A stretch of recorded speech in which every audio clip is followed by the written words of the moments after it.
Hi friends, welcome to Dharmapeetham. నేను మీ Shashikiran, advocate from Guntur.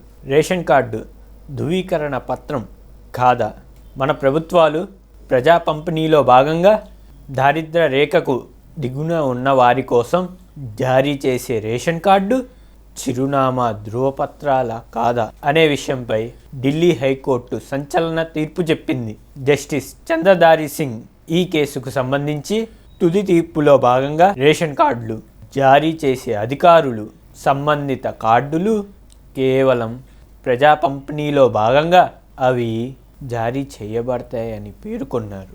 Delhi కట్పుట్లీ colony మురికివాడలో నివసించే నివాసితులు తమకు ప్రత్యామ్నాయంగా హౌసింగ్ గృహాలను ఇప్పించమని ప్రభుత్వాన్ని అర్థించగా, అధికారులు మాత్రం వారు అక్కడి నివాసితులే అని, వారికి సొంత గృహాలు ఉన్నాయని, వాటికి ఆధారం వారికి జారీ చేయబడ్డ ఆయా రేషన్ కార్డులే అని వాదించారు.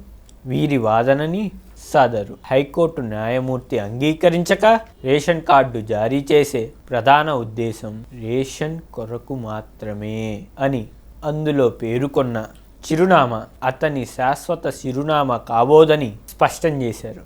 కాబట్టి మిత్రులారా, మనకి ప్రభుత్వాలు జారీ చేసే ఆయా రేషన్ కార్డులు కేవలం ప్రభుత్వం అందించే చౌక వస్తువుల సరఫరాకి మాత్రమే, అంతేగాని అవి మన శాశ్వత చిరునామాలు కాదు అని ఏకంగా ఒక హైకోర్టు స్పష్టం చేసింది. కాబట్టి ఎవరైనా సరే అడ్రస్ ప్రూఫ్ కోసం ఈ రేషన్ కార్డుని ఉపయోగించదలిస్తే అది చెల్లకపోవచ్చు. సో మిత్రులారా, ఇలాంటి మరిన్ని తీర్పులతో మిమ్మల్ని చైతన్యం చేసేందుకు మళ్ళీ మీ ముందుకు వస్తాను.